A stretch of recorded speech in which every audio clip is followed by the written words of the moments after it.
Hello, welcome back to D1 Rejects. I'm your host Kobe Manzo, joined by Trevor Lee. And Trevor, who do you have next to you there? You got a good old Sarge boy. Oh no! Oh no! Oh no! Oh no! Oh! Are we? You good? Settle down. He likes it. Good. Yeah, newest member of the podcast, Sarge Manzo, the English Bulldog. Sarge, you have anything to say to the people? You might have to move your microphone there, pal. He's more the stoic type. Yeah, man of few words, or he is. Dog of few words. He certainly is. Doing a little bit of a shake. Not okay. Please don't break anything here, pal. Oh shit. Oh, Trev. Good call. You see that catch? That was pretty good. Kind of looked like when they do the bowl, like they get the ball going, he starts shaking. Sarge will not be on for the remainder of the show, but a good little intro as we have Pal joining us here today. You out of here? All right, pal.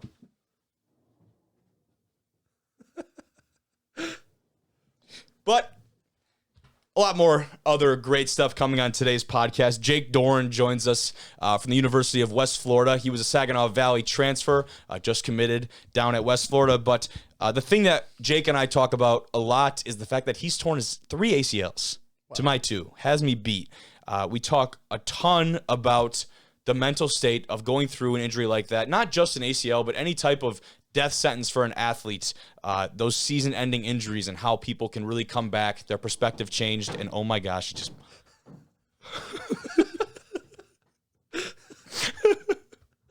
I hope you got that on the camera. Oh, but the conversation with Jake is a long one, but it's a good one. So I definitely encourage you. See, Sarge heard me talking about it and actually just ran right back in. He got fired up. He did. So definitely stick around for that conversation with Jake. I really appreciate having him on and him sharing his insight, and hopefully we can have a good influence on someone who's going through an injury right now. But on more of the football side of things, the Tennessee Titans are one step away from building a new stadium, and it is over $2 billion. Wow. At what point does big money just not register in your brain anymore? Is there a threshold? You know what I mean? Like anything above X amount of dollars is just a lot of money, like a shit ton of money. In the sense of a stadium? In the sense of just anything to me. Like anything over 100 mil. Yeah, anything over 100, I would say 500. Like anything over $500 million. I can't even begin to understand how much money that is. Yeah, so to me, anything over $500, and it's not bad, but anything over $500 million, I'm like, that just is an inconceivable amount. And then times that by 4, and that's what the Titans are spending on their new stadium. Yeah. Is it going to be in Nashville, or where is it going to be? So that's a great question. If you want that answer, you might have to stick around for that part of the pod. Otherwise, Kansas City is hosting the draft for the first time since the NFL draft's inception. How has that happened? They've gone this long without hosting the draft. But we're going to take a look at their draft setup. We are, a week away from the draft as we're recording this tonight. Yes. So, yeah, almost exactly. It's 8 o'clock. So the first round starts at 8. So look at that. I don't think you can get Sarge on. Oh, there he is. Sarge is yawning, so not as much of a fan of the draft talk. Yeah. Him and me both, to be honest. But their draft setup as they prepare to host the draft is pretty spectacular. So we'll take a look at that. But otherwise, you can watch this episode on YouTube. If you are watching right now, you see Pal playing footsies. He might bite my foot. And you can listen pretty much anywhere. Apple Podcasts, Spotify, you name it. Follow us on Twitter at D1 Rejects. A little bit of a rebrand on our Twitter. New logo and profile picture and header picture. Go take a look. Otherwise, Instagram, Division 1 Rejects, and TikTok, Division 1 Rejects, to see highlights from the show. Before we jump into any of that, you clown, where is he? We'll go and hop over to that conversation with Jake from West Florida. Joining us tonight, a man who just made the move to the Sunshine State, a former Cardinal at Saginaw Valley, now on the squad at West Florida. It's Jake Dorn. What's going on, fella? What's going on, man? I appreciate you getting back to me. I knew we had a quick little conversation. You have my boy, my best friend, Trevor Nowoski on, and I listened to it. Obviously, I like to hear what Trev's got to say, to hear a little bit more about his journey, maybe something I don't know. And as soon as I heard those ACLs pop up, I'm like, man, this would be neat to just put something together, because there's a lot of people out there going through things with injuries, whether it be ACL or not, and they struggle. It's not easy. 100%. Yeah, what a I chance hear you. to just collab. And you've got me beat. I mean, I've got 2 of them done. You got 1 more of that. So, and that's just like, it's a club that you don't exactly want membership to, right? But once you're in it, I mean, it's an immediate, like, you have a connection with everyone else who has gone through that. And also other season-ending injuries as well. I mean, it's not just specific to ACLs, and those knee injuries. But before we get to talking about that, let's talk about the move. What made leaving Saginaw the right decision for you, and why was the correct landing spot down in West Florida? 100%. First I want to say I had a great time at Saginaw. I really enjoyed my 5 years there. Played 3 seasons, obviously, between COVID, and then I tore my ACL in 21, so I missed 2 years in a row. But, Yep. I mean, nothing but respect for the staff that recruited me and the staff that I ended with, too. Coach Brady and that staff did more for me than I could have ever asked, and for my family as well. They still put trust in me after tearing my ACL the 3rd time, which is few and far between. I mean, especially when you're on a comeback season, everybody's kind of looking at you like, is he going to be the same type of cat or not? But deep down in your gut when it's time to go, and you can really ask anybody. My main objective, I said, I want to go south. Like, I want to play ball down south. I want to see what it's like. I've always heard it's a little bit different, quote unquote. And Yeah. that made me curious. And I set out to have a great season at Saginaw, and it went well. I was pretty happy with it, but now I'm extremely healthy. And I was committed to Valdosta State for about 3 months. I committed there right in the beginning of I didn't know January, that. actually. Yeah, so I was committed Gotcha. to Valdosta State. They gave me an opportunity. Once again, I have a lot of respect for that staff. But I had a connection. Coach Mello from Davenport. Yep. He took the job down at West Florida, and I seen that. And I hadn't really had many conversations with him, but I said, that's a connection. That's a guy that's been in the GLIAC, and he had some interest in me, and talks took off. And I actually just got back.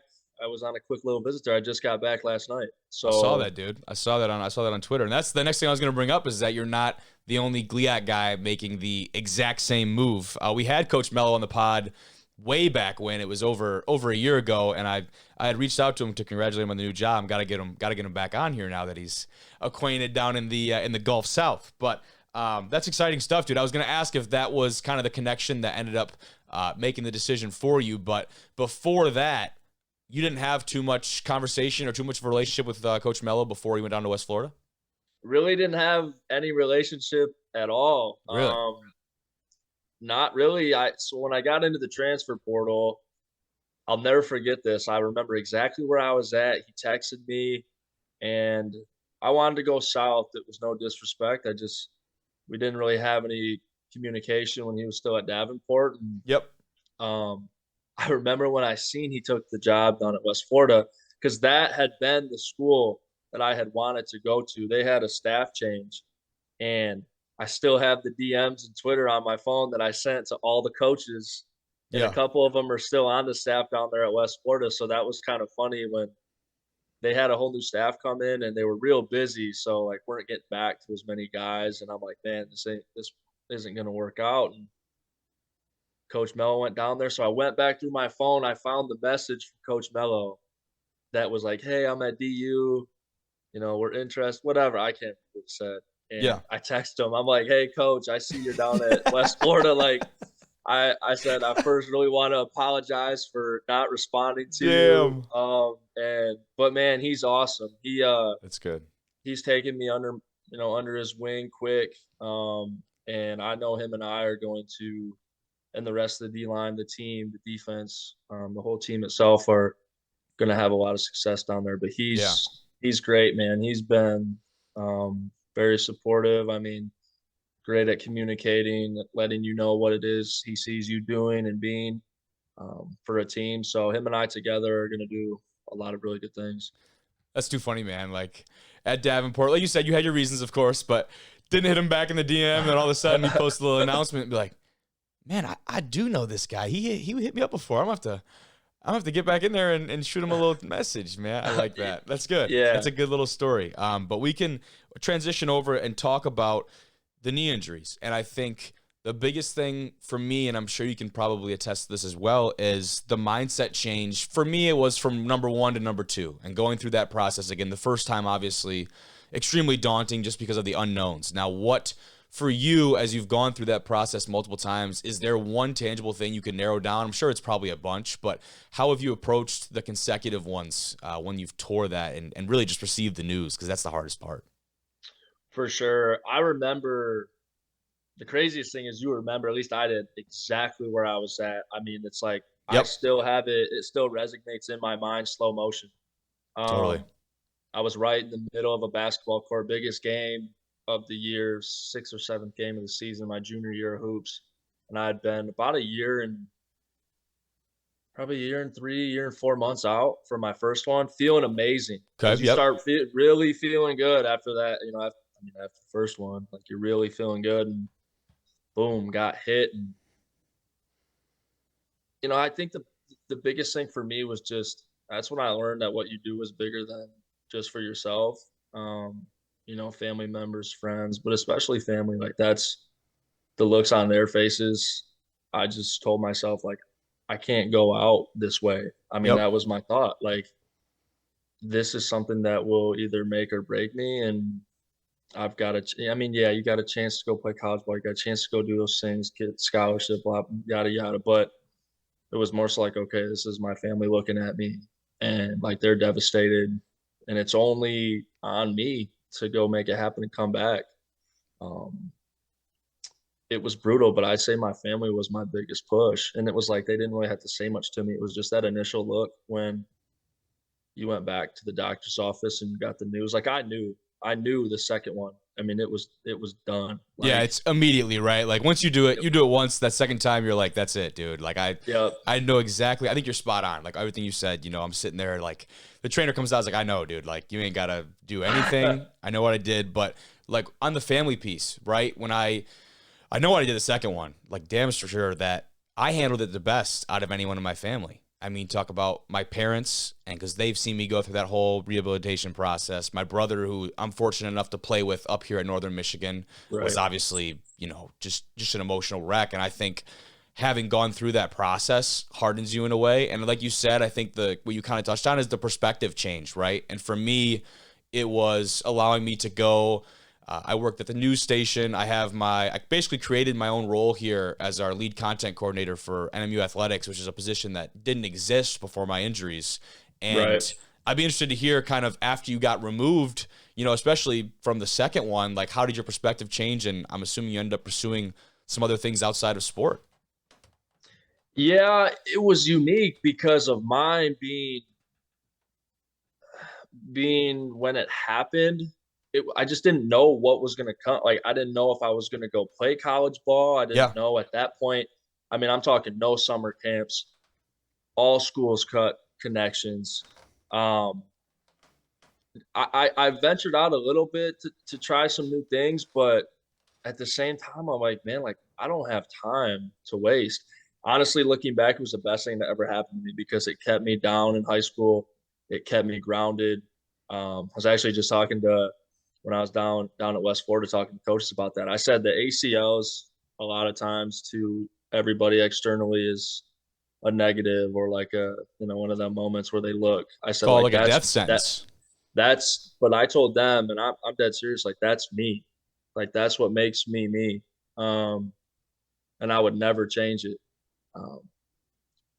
It kept me grounded in high school. It made me extremely humble for the days of just be able to get up and walk. Yep. And it taught me just to value what people bring to you because it's dark times.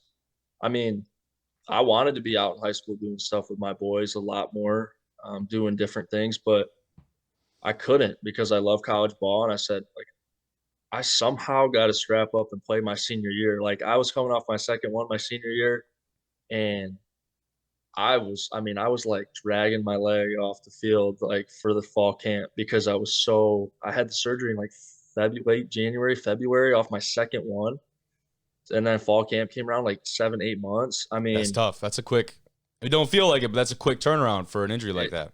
It's quick. And you know how fast the summers fly by, man. Like you're working out, you're with the boys, you're doing stuff, all of a sudden, boom, it's August. And I'm like, man, I gotta go.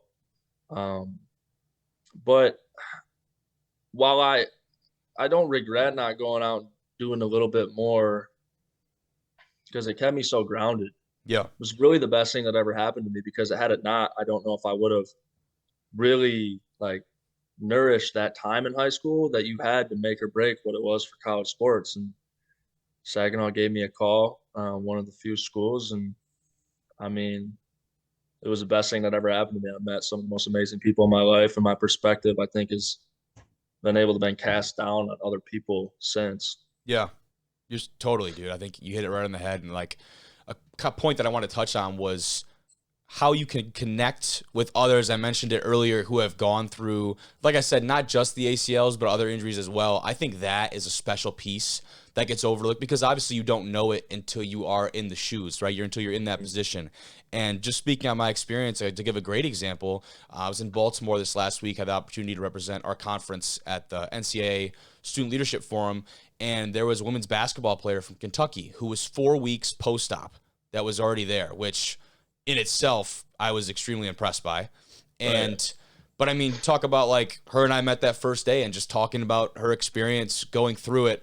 And, you know, come to find out we're going to, our career paths are kind of aligned and this and that. And it's like, I would have never known that. Probably would have never talked to her in the depth that I did had I not seen the knee brace. As soon as you walk in, it's hard to miss, right? So I guess talk about, like I said, it's not a membership that you want to have to this club, but once you're in it, man, there's a whole support group of others who have gone through the same thing. And I think this injury in particular is so special in the way that that's handled.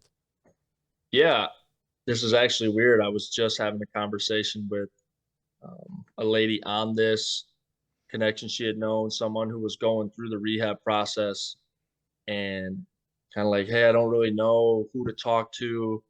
Same scenario. I've been working with a guy actually back up at school, tried to take him under my wing. He was going through it because everybody, you know, the first thing to do is, well, like your leg looks a little smaller. Yeah, it does. Like, but it's all between the ears. Yep. I mean, your mental, I'll be the first one to say multiple times. I mean, through 3 of them, there were points, and I'm sure you can agree too. There have been points where it was dark. Like it was dark. And I now almost take responsibility within myself. Even if someone doesn't reach out to me, if I see somebody who was going through it, I'm like, hey, take my number, text me. I'll call you. I'll give you something to do because like you do need it. I mean, you need it. Even if you don't know it, man. Even if you think you don't. Yeah. I think you're 100% right. And the last piece of that too is, I mean, you've dealt with a lot of them too, but doctors, trainers, physical therapists, they all care. And I wouldn't be here without any of them. The only missing piece, like you said, if you haven't gone through it, there's just things you can't relate to. Like you might do my surgery or you may help me rehab and it's no fault to them. But if you haven't gone through it, there's things that, especially between the ears, that you just can't respond to the question or a problem with. So that was a big piece. Even when I reached out to you, I'm like, you don't know who this is going to touch. Somebody could listen to this and be like, man, like these guys have been through it. They might, you know, hit one of us up and it could change their life because it's dark. It was dark for me. I have no problem admitting it. It was so dark after my third one. Bad. And, you know, I dug myself out of it. But, man, to have that support system, like you said, has been built up, it's key. It is, dude. And like obviously shout out to all the trainers, the medical staff and the surgeons and because there's so many people that eventually end up getting brought into that support staff and they wouldn't be in those positions if they didn't want to do just that. And a lot of them have been through it. And that's what I think ultimately ends up influencing them to go into that field, right? Is going through that, having that experience and wanting to have the impact that others had on them. And that's, you know, that's what I told the girl that I met. It was like, take my number. And I was like, my only like thing is that if you call me, do not expect a 3 to 5 minute conversation. Like you need to be sitting down. You need to have had a meal in you. Like we're going to sit down and chop it up. Like I'm not just going to, this is not like just take my number, kind of an empty gesture. Like I talked with multiple people, especially in the beginning part of that process that were, you know, removed from that and had, you know, seen the light at the end of the tunnel. And their words, their effect on me was so influential and was so amazing that I just want to provide somebody else with that opportunity. You know what I mean? Like, I want to be the one that, and like selflessly, you know what I mean? I want to have that effect on somebody to get them, to drag them out of that hole or whatever that hole might be for them, because it's different for everyone. You can't let people stay there. That's what I told, a couple of the people that I've worked with, that I've just had conversations. Like, I won't let you stay here. Because I mean, especially my first 2 hours in high school, I didn't have, like, social media was less. Mm-hmm. I didn't really have any socials, and I didn't think about really reaching out that much. I mean, I kind of went through a lot of it on my own. I mean, trainers here and there, but had I had somebody that had went through it, and I could have nailed them with questions every day, knowing I'd give it back, but that would have been huge. Kind of like that big brother, just being there. And that's what I know I can be, because, like, I don't like letting people stay down. And you as well too. You try to be living proof you can come back better. That's what I felt like I've done. I mean, it's fixed. Like, everybody always asks the question, is it better? It's fixed, and I'm better. I mean, it might not be the one I was born with, but, like, it's better. So that's more important, man. 100%. And I just, to go off of that, to get into a little bit more of the specifics, I wanted to ask if you had any, advice, one or two things that stuck out for you going through that process that could help people, not specifically with knees, but just with that, when you get that death sentence as an athlete, whether it be an ACL, whether it be any kind of other season-ending injury. And I know one thing that stuck with me, shout out to Kevin Grammans, worked with a mental coach in high school that I didn't realize I needed at the time, because I had never suffered any injuries like this. But one thing that he was a major proponent of was the 24-hour rule, right? When something shitty happens in life, you have 24 hours to bitch and moan, to blame the world, to blame anybody but yourself, right? Sleep on it. You have that 24-hour window. But, man, as soon as that 24-hour window hits, as soon as that's up, your mind shifts, right? And now it's, how do I attack it? How do I beat it? How do I overcome it? And for me, that was huge, because I think it's just unrealistic for some people to immediately, especially on that first injury, right, to immediately just say, okay, what can I do? Because, man, you feel like a sack of shit after that. So that was just something for me, that 24-hour rule. Give yourself, even put a reminder in your phone, like, hey, this time tomorrow, we move forward. And, you can obviously edit that rule to whatever time frame that suits you best, more or less, but that was something that stuck out to me. I think the biggest thing is, I mean, it's a quote, it's like people say it, but any plan when it comes to something like this is better than no plan. Yep. And you ask a lot of people, that's always the first thing I ask if I'm talking to somebody. So what's your plan? Like, where you at? What are you doing? Where are you shooting for? And I'm not gonna lie, first time going through it, didn't have a huge plan. I mean, it was the first one. I didn't really know, but it's like, what's the plan? Like, if you have no plan, you will make zero progress. But if you have a plan, even if it's not the best one, like, if you just have belief in it, you're going to make progress and move forward.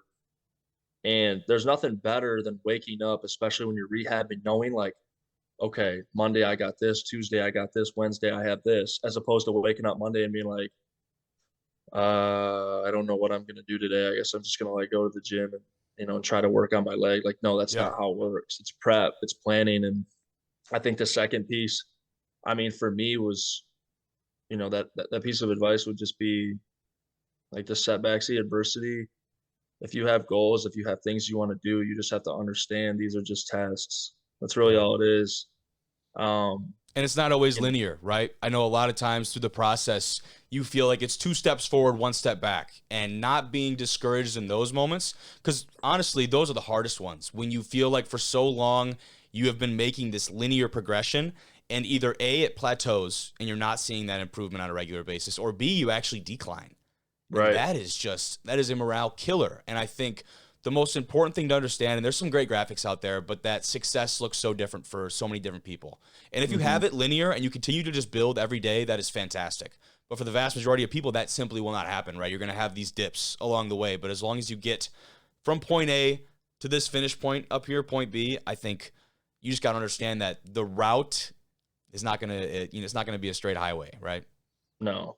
And to add on to that, the last piece of advice I would give is you have to accept that the lifestyle is going to be new.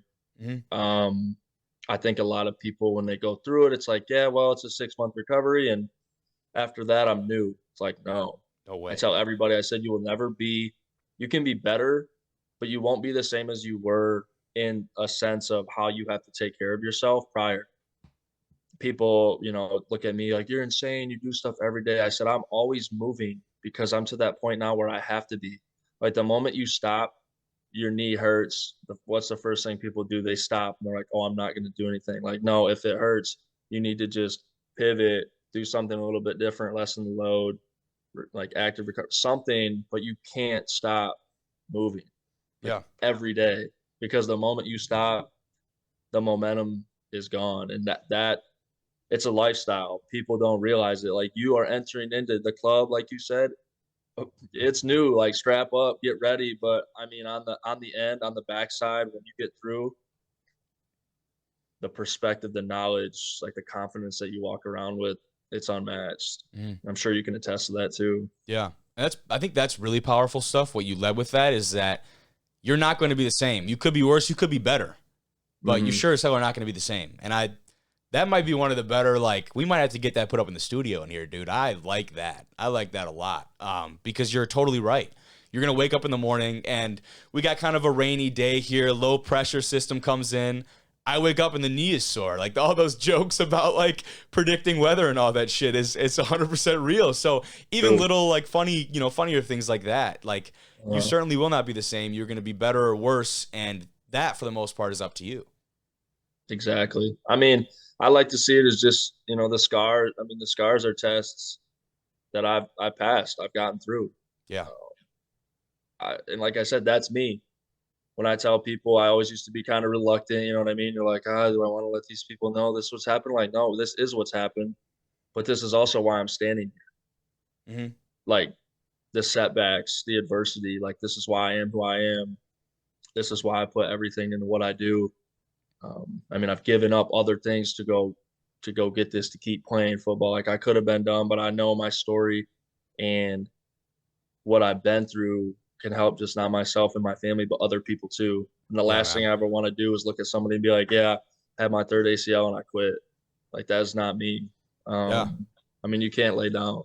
So I hear you. And to go back on the more piece of advice, unfortunately, I just had a teammate who suffered the injury in our spring game. And you're like, man, just tough to see that, obviously, but especially at that moment too, when you're wrapping up that off-season type of practice. And the one kind of big piece of advice I gave for him is setting those small goals, right? Those small increments and little victories are so big, right? Whether it be in those first couple weeks when you're trying to hit the certain amount of degrees and deflection, or you're trying to get back to your full extension depending on your injury, like, just little goals. Like, man, I want 10 more degrees in the next 4 days. Like, those little goals, I think, cherish those, and you can apply that to any part of your life. I mean, set realistic, attainable goals, and sometimes don't make them realistic. Like, make them a little bit out of your box, right? So you have to really push and go get them. But the last thing I had for you was more about, we talked about the mental side directly after. Now, on the other side of the fence, returning to sports, right? Because when you want to get back to playing, whether it be football, basketball, whatever it is, you want to be 100%. And more importantly, you don't want to worry about it. You want to be 100% up here. So how did you do that? And how did you feel as good as you felt coming off of those injuries? For me, it was always taking it in steps and strides. This last one, for example, I sat down with my trainers, my strength coach, everybody, and basically said, here's what I want to do. Here's what I'm looking at now. It's not always going to go as planned, but I said, this is what I'm aiming for.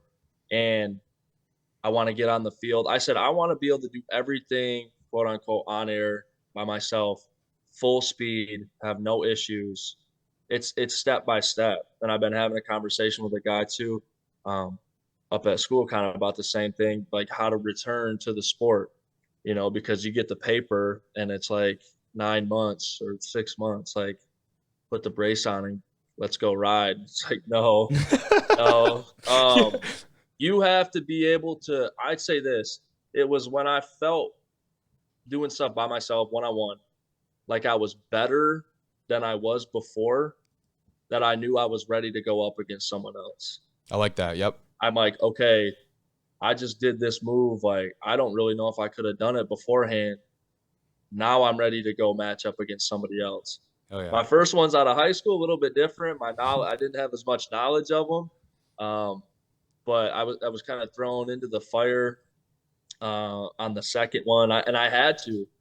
And that one gave me a lot of confidence, though. And I say this because it wasn't ideal. I mean, second one, pretty quick return, but it just taught me. This is so weird, but it taught me this. It taught me that the moment you start doing more and more and more, like it feels better and better and better. I just had a conversation with a guy about that the other day. You're right. Man, like it's feeling like this. It's feeling like this. And I said, the moment you start doing more, you start going up against somebody else, you start running full speed, there's a moment it just like all loosens up. And it's weird because you're doing more, you're pounding on it more. Yeah. Like, a lot of pressure, fighting pressure, especially D-line, whatever it is. Doesn't matter. You're running a lot. And like he got back to me a couple weeks later. He's like, dude, it feels way better. Like the moment you start doing more, I love it. Yeah. It opens up and you're like, oh, this actually isn't that bad. But for the longest time, the rehab process, you're hemmed up. You're just making sure that like nothing is by your foot. You're not going to sprain your ankle and like fall over and roll. You know how it goes. Oh yeah. Slipping on crutches and stuff, dude. Oh yeah, like it is. But you're right. I mean, that's a mindset, right? Too. Like you take that same, the more you do, the better it gets. You take that same mindset and you apply it to everything you do, injury, sports, life, career, all of it. But I mean, shoot, we've been going for damn near 30, dude. So I'll leave you on that. But like I said, we could talk about this all day. I'm definitely I'll get your contact. We're gonna be in touch, dude. Yeah. But I can't tell you how much I've appreciated this conversation. And like we alluded to earlier, I hope someone else can take away some of those points as well. That's what it's about, man. Even if you influence one person, because you don't know. And actually, the more you look into it, there's a lot more people out there that need help than you think. Yeah. And you have to give back. Like there's no more sense of fulfillment than somebody texting you or calling you or in person saying, hey, thanks. Like, maybe you saved my life or you just helped me. You helped me get through this. And now they're prospering. Cause like you and I can be living proof of that. And I feel like we are, and I know you're going to rehab well and be back. Like that's what it's about. You can't lay down. You just got to get back up. So I appreciate you having me on. Yeah. It's going to work because it has to. That's just been my memo, and that's what I tell people. And yeah, man, I appreciate you. Thank you so much again for coming on, and I've really appreciated this conversation, dude. Have a good night. Absolutely, man. Let's stay in touch. I appreciate it. Of course, man. Jake, right. I'll see you, brother. All right, peace. Like I told Jake, really appreciate him coming on and having that conversation with me because, I know firsthand that those type of conversations are the ones that are going to get people out of that hole, out of that slump, whatever you want to call it. And my hope is that anyone who has gone through that type of injury, who has experienced those feelings, at least took one nugget from that. I want to have more in-depth, more emotional conversations like that on the show because I think that's another part of sports that needs to be cultivated and talked about. So very crucial conversation there. Glad we could have it. But Trevor, we can move on to it's what's becoming one of our favorite things to do on this show is look at renders of new stadiums. And we have been doing that a lot. It just must be the time of the year. It's like spring cleaning of the old stadiums, and all of a sudden we're going to throw $2 billion at this one. So the team throwing $2 billion, 2.1 to be exact, at a new stadium, that would be the Tennessee Titans. And Nissan Stadium, their current venue, is only 24 years old. Well, yeah, it was opened in 99. Because the Tennessee Titans haven't been around that long. That's very true. But just that stadium is young, in considering and relatively, right? Like compared to like Soldier Field, another one that's getting a much needed. Yeah. So Tennessee State University also plays at Nissan Field. I was not aware of that. So kind of a interesting. I don't think deal. I've ever thought about Tennessee State University in my life. Yeah, but you think about exactly, which is why I didn't know about it. But logistic wise, very interesting. I think Temple plays at the Eagle Stadium. Do they? I'm pretty sure. Well, I'll check that. But the cost of Nissan Stadium was $200 million, which in today's money is $472 million to account for inflation. This one's going to be $2.1 billion, and it's because it looks like that. Yeah, at first when you told me that, I'm like, how is that possible? But now you can see what 2.1 bill can do. That's unreal. That seriously is so sick, it might dude. Be, it'll be like the most unique stadium, I think. Oh my god! Like, look at the outside of that. Like, that's so different, and it definitely fits like the Tennessee theme. I feel like, like the wood and like, you know what I mean? I totally get what you're saying. Like the music, what is it called? Like country music. I don't know. There's a name for it, and I haven't been there. I don't know it. Music something.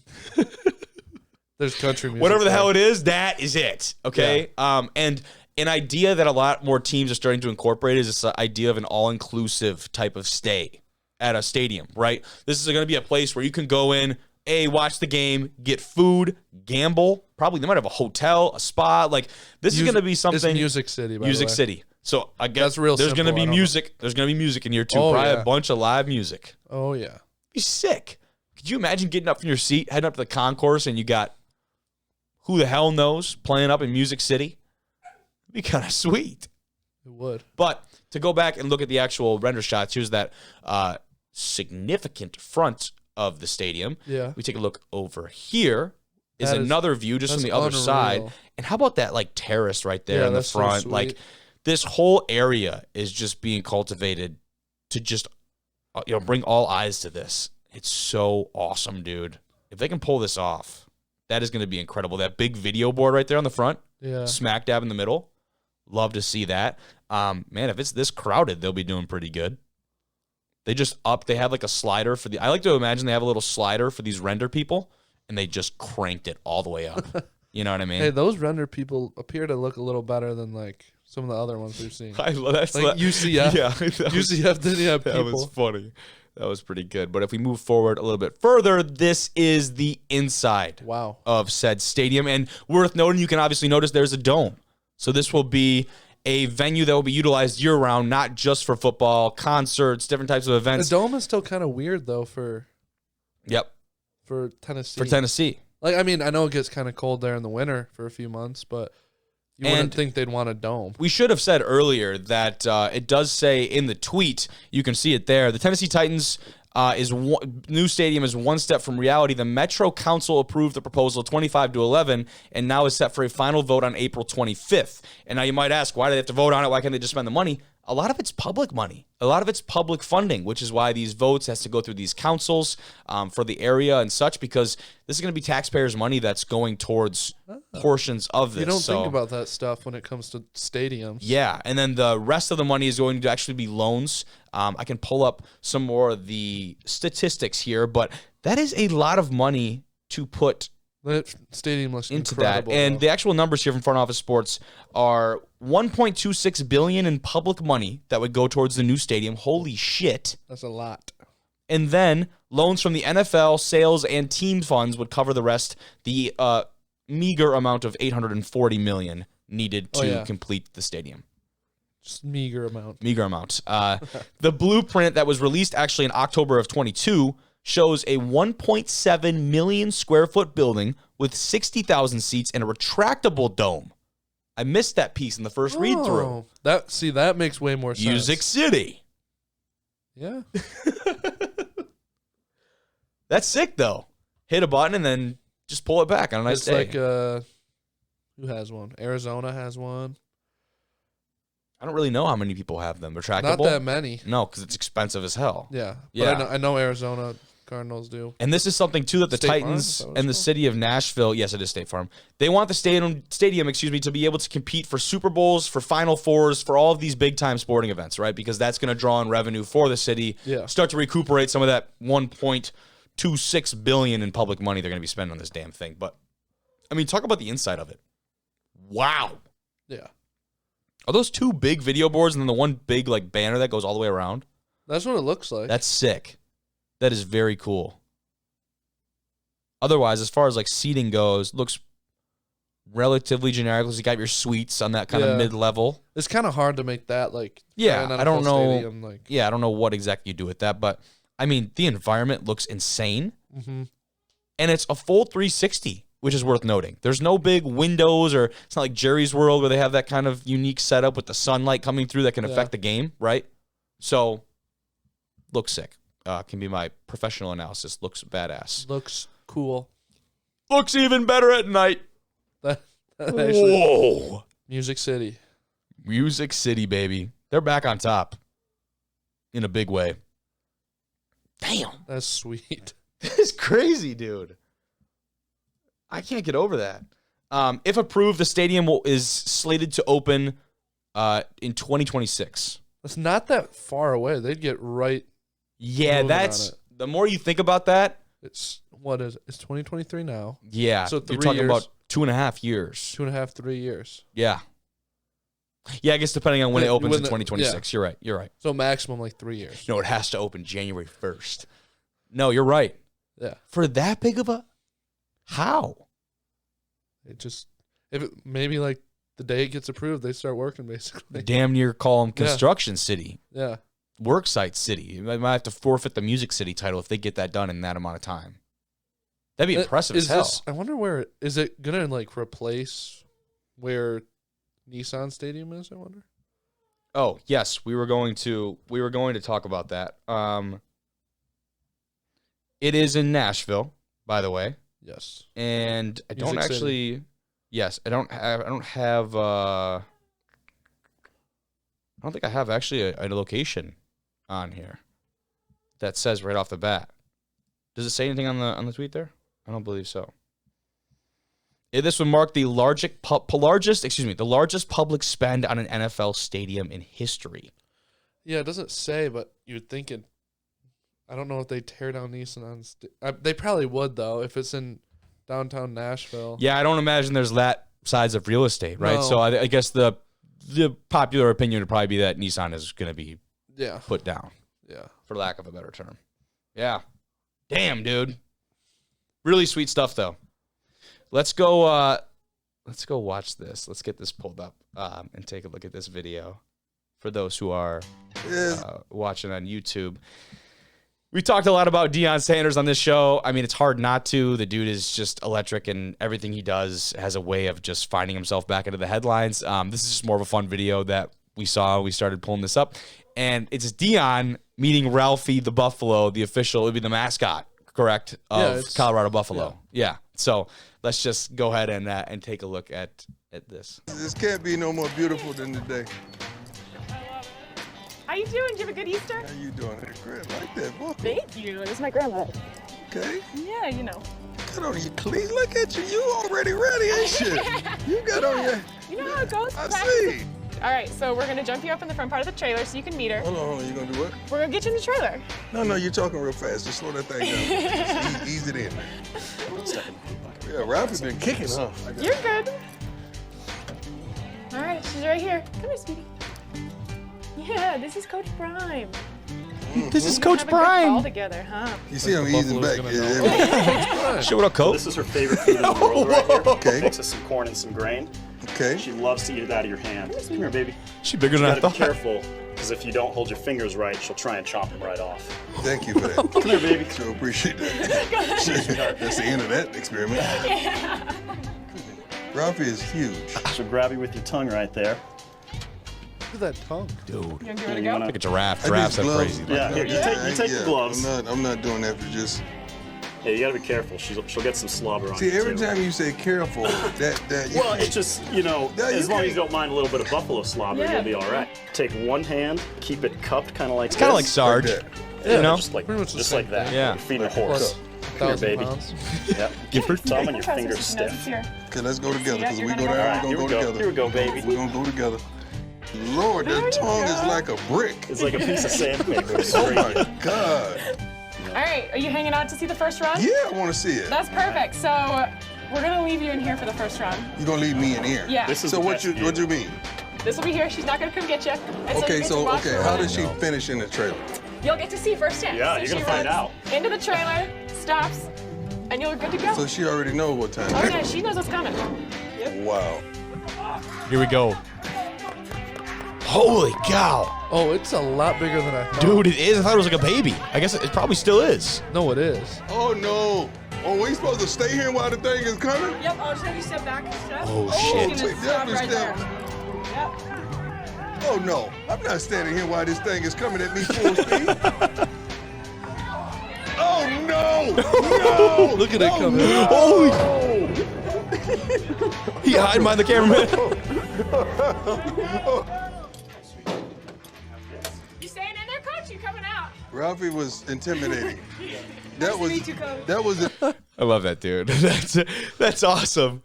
What, that doesn't really seem smart. Like, I don't care how like well-mannered or like docile this buffalo is.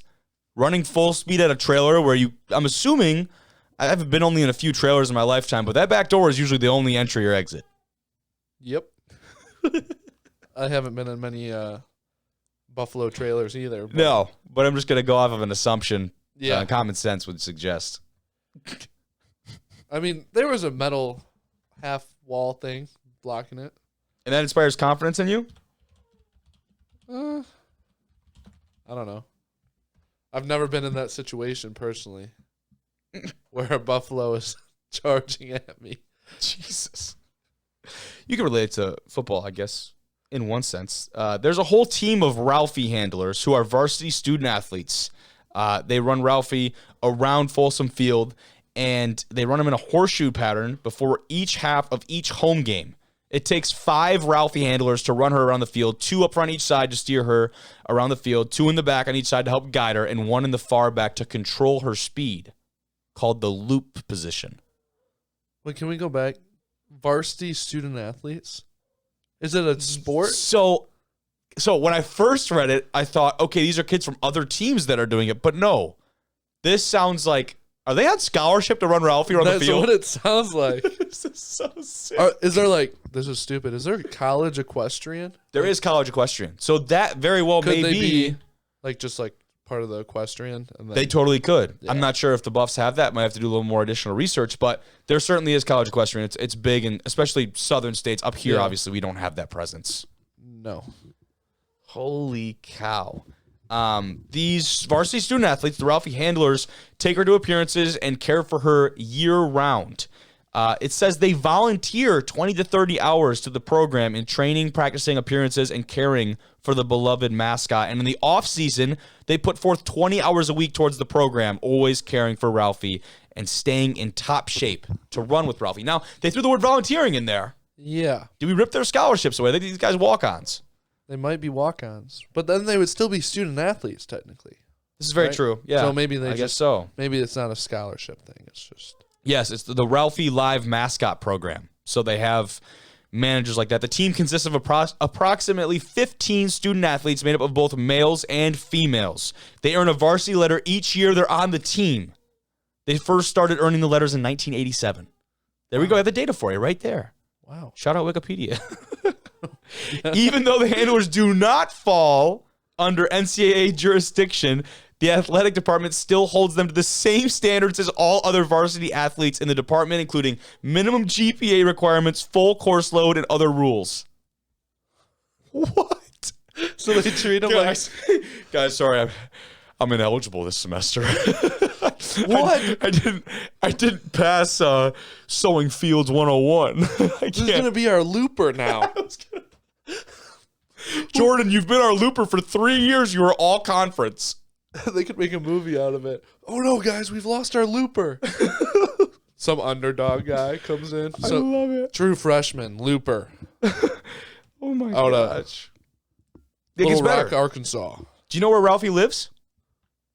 No. Ralphie's Ranch. What? You know where Ralphie's Ranch is? Where? Quote, an undisclosed location. Fucking Area 51. They're afraid someone's gonna Yeah, steal what? well. Who has the balls to go approach a buffalo farm? Like, I mean, like, yeah, maybe like a legit poacher, but like this, why, An undisclosed location. bro? She's in witness protection. Ralphie is. How would someone, if it's in like if there's like a a ranch, right? Only before that thought, only current members of the Ralphie program, coaches, handlers, and her veterinarians are permitted to visit the ranch. Once your 4 years are up, you get one more visit to say goodbye. You're never going there again. You might actually have to be, your memory might be wiped. They do Men in Black, little on the ranch. Yeah. Oh, dude. You don't even know Ralphie. You don't know about Ralphie's ranch. You don't know. You never cared for her. Oh my gosh, that is hilarious. Why is this not more common knowledge? This is awesome. Why isn't this more like publicized? It certainly is. She eats about 25 to 30 pounds of grasses and hay daily. Makes sense. Depending on the season, she drinks about 10 to 15 gallons of water a day. That's insane. Oh my gosh. I didn't know we were going to talk that much about it, but it's fantastic. Why not? I still can't believe that they treat everyone like varsity athletes. I got my letter. Where are you? I'm actually the right-hand steer. I'm a 4-year veteran looper. The looper is a sick title.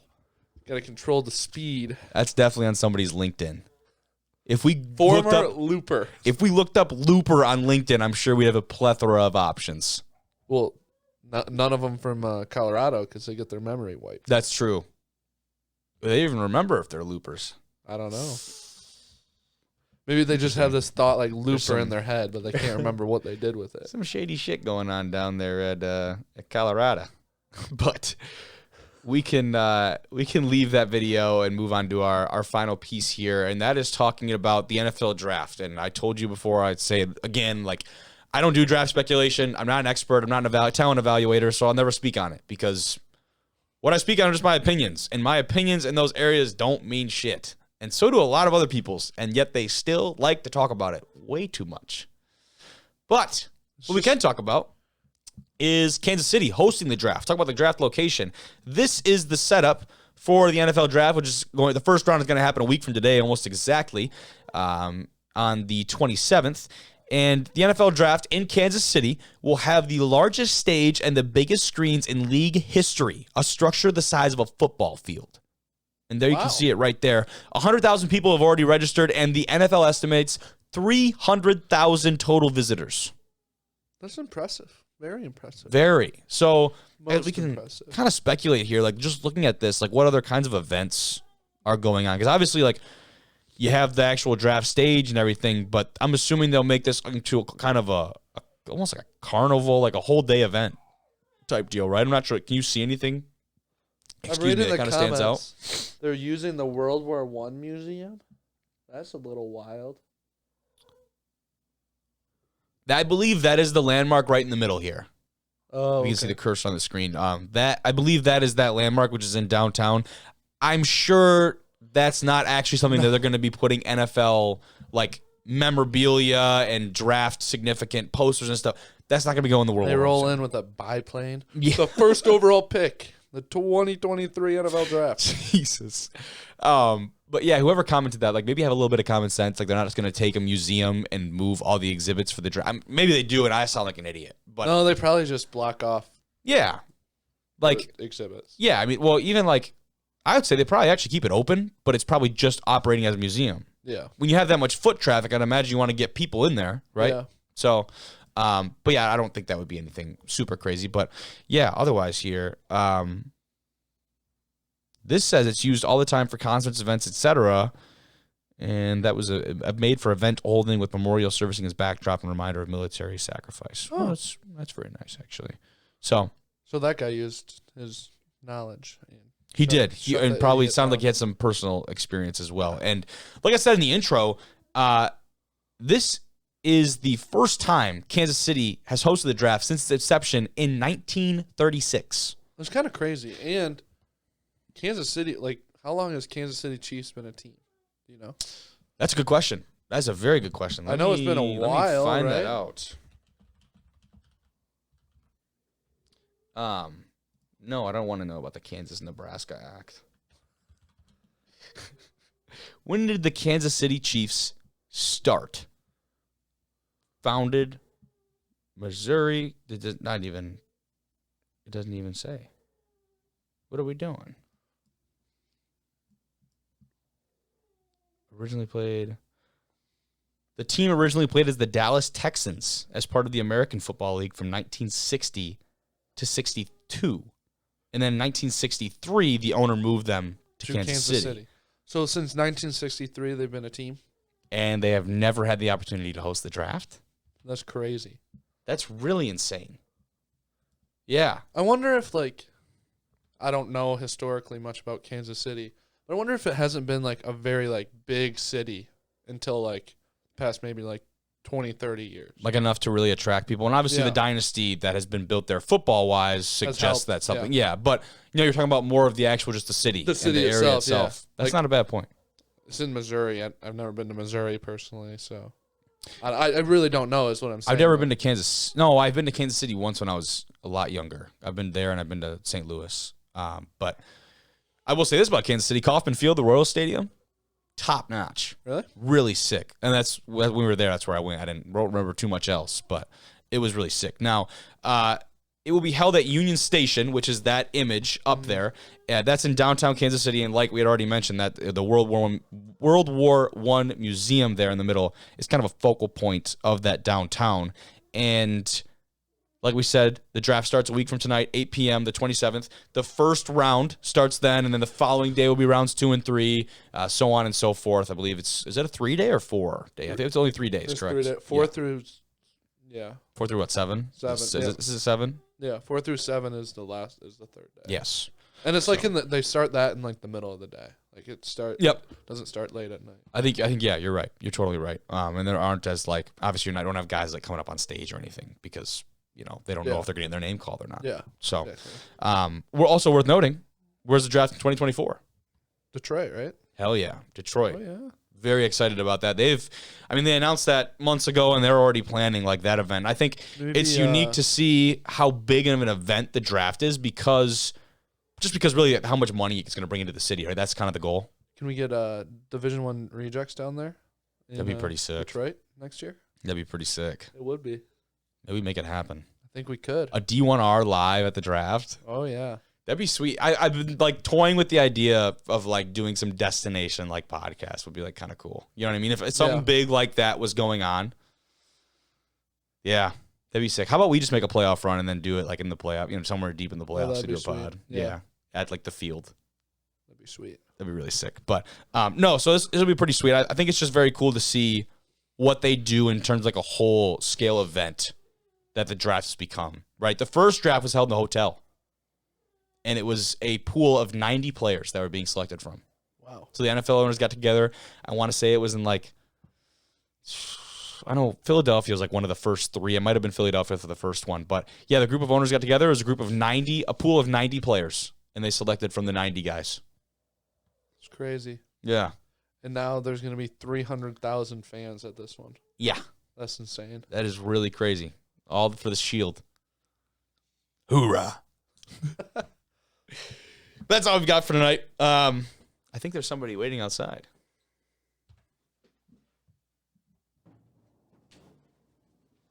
Sarge. What's up? Oh. You got excited for a second. He just wanted to go sit next to you. That's all he wanted. Now he's chilling. He just wanted to end the show. Why did he burst in here like that? I thought he was coming at you. I was going to jump on your lap. What's up, pal?